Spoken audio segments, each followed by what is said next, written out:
بسم اللہ الرحمن الرحیم۔ السلام علیکم، امید ہے کہ سب خیریت سے ہوں گے۔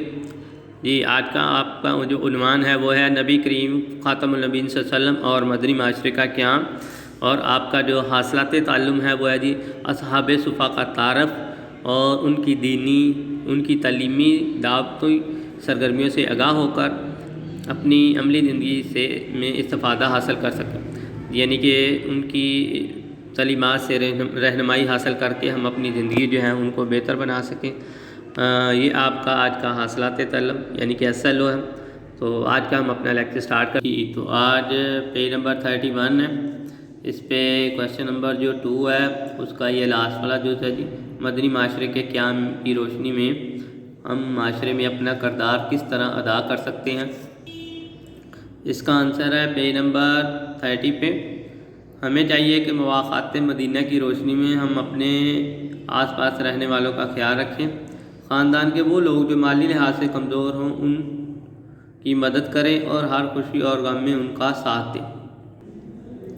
اس کے علاوہ سوال نمبر 3 ہے، اس کا جزء نمبر 1 ہے، ہجرت مدینہ کے بعد مسلمانوں کو کن مشکلات کا سامنا کرنا پڑا۔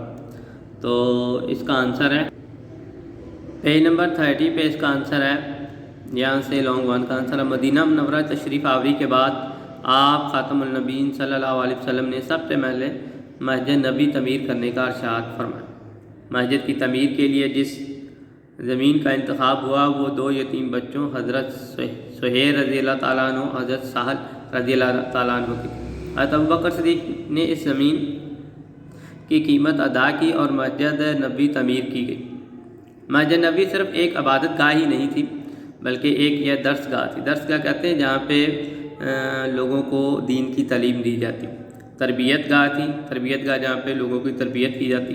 جنگی تیاریوں کا مرکز تھی، یعنی کہ جنگی جب لشکر جو تھے وہ نکلتے تھے جنگ کے لیے تو یہاں سے تیاری کر کے کا مرکز تھی۔ اور غیر ملکی وفود کہتے ہیں جو دوسرے ملک سے نمائندے جو ملک کی ملنے کے لیے آتے ہیں موجودہ وقت کے ساتھ مذاکرات کرنے کے لیے، ان کو وفود سے مداخلت اور گفت و شنید کا مرکز بھی تھی۔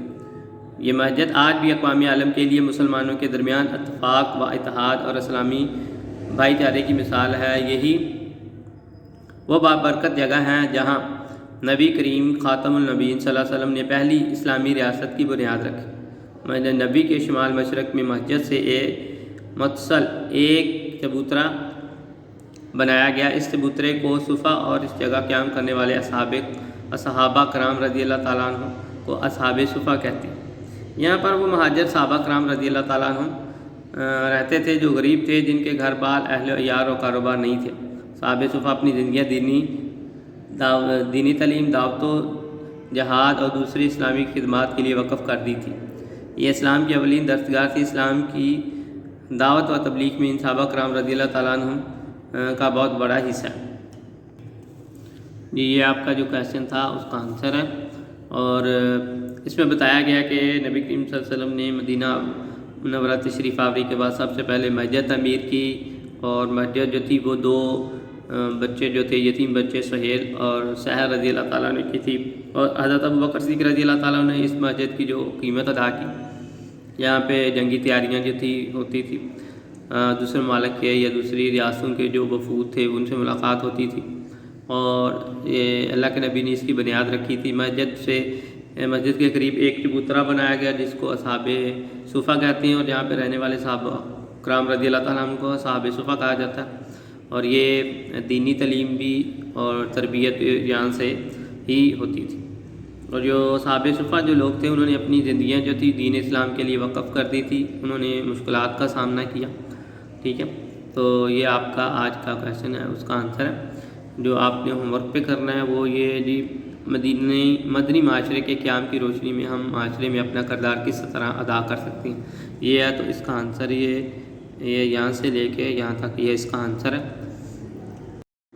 جی جو آج آپ نے ہوم ورک پہ کرنا ہے وہ کویشچن نمبر 2 ہے، اس کا 5واں جز یعنی کہ جز ہے مدنی معاشرے کے قیام کی روشنی میں ہم معاشرے میں اپنا کردار کس طرح ادا کر سکتے ہیں، یہ آپ نے ہوم ورک پہ کرنا ہے۔ اور سب بچوں سے گزارش ہے کہ سب بچے اپنا پورٹل پہ ہوم ورک جو ہے وہ اپڈیٹ کرتے رہے، اللہ تعالیٰ آپ کا حامی و ناصر ہے، آمین۔